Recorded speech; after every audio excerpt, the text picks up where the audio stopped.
trying to push this project along, wiggling my fingers in the air, and people saying, what? I would show this 1-minute video, and people would say, wow, how can I help make this happen? The ability to visualize this concept was the game changer. Now, a community of believers formed around this project, and 3 impossible things happened. One, Caltrans, the Bay Area Toll Authority, the City and County of San Francisco, and an alphabet soup of other agencies found a way to actually permit it. No one thought that was possible. They surprised themselves. And it's one thing to imagine lights on a bridge. It's another thing to figure out how to design and install them and hang them 500 feet over water and 200 feet over traffic in the middle of the night. And a technical team came together to make that happen, which is just remarkable. And then this community, formed with love, with belief, the real magic happened again, which is it was just kissed by this spark of generosity. And in 1 year, this project raised $8 million completely in private funds to make this project a reality. And what we're looking at right now in this video is not a rendering. This is the real thing. Many of you have probably experienced this. I think that that sense of community, that love, that belief, and that generosity that was invested into this project by all of us now shines out on a nightly basis. I think there's a sublime trifecta in play with the Bay Lights. There's the nature of light in the night sky that attracts all of us. There's the nature of scale. When we're in the presence of something large, it just melts our differences away and lets us experience a sense of wordless awe together. And then there's the nature of Leo's algorithms, these patterns that pull you in and activate whole brain thinking. If you're like me at all, I find that I start with the patterns, I almost try and solve them, then eventually I drift through them.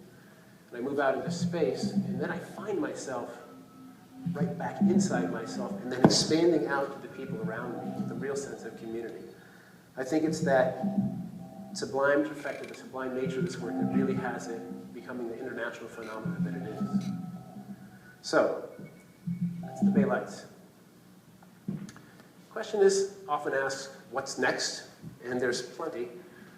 This is actual footage from an art installation I did last year as part of the 01 International Biennial. This is called Pie in the Sky, and what it did was skywrite 1,000 characters of Pie's infinite non-repeating sequence in a 150-mile arc around the entire Bay Area.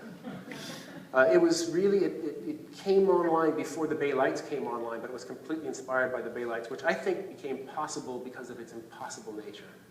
If it were a halfway idea, people would have wished me luck, but because it was so audacious, people got inspired. They got inspired to action. But what I like most about this project is that for a brief moment, it printed a universal truth above all of our heads, above the language and the borders and the beliefs and the affiliations. And for just a while, something that we can all agree to is the truth. These are actually from social media. This project will happen again 3 more times in the coming year, once over New York, once over Los Angeles, and once over a city to be named, to be determined. It also has a satellite interpretation, Pie in the Sky, where Pie in the Sky is, as we speak, circling the Earth in a satellite by Planet Labs, beautiful organization. Chris is going to be speaking next. And it loops the Earth every 90 minutes, 500,000 kilometers a day, and there'll be a free app that will let you track Pi wherever it is around the world, above or below you.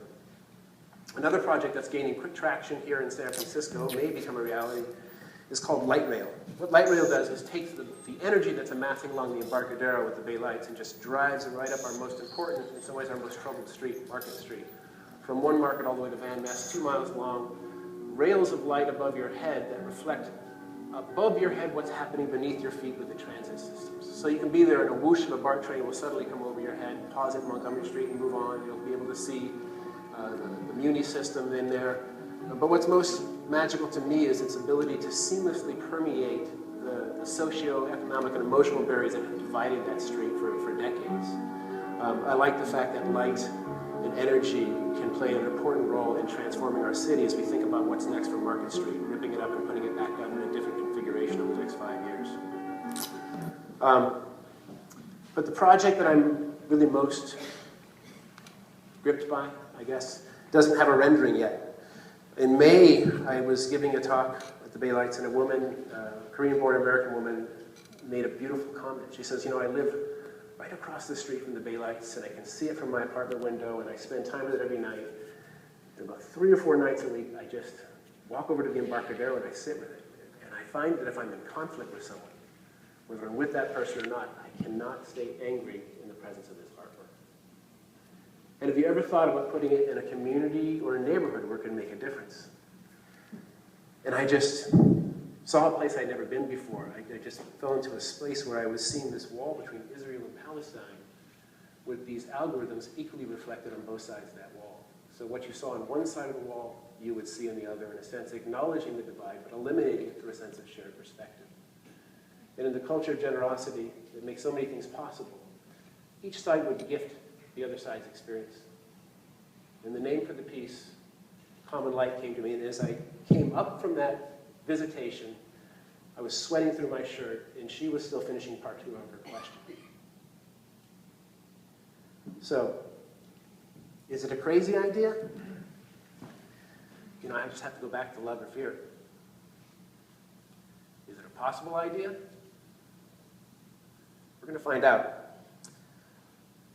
I'm making my first trip to the Middle East later this month.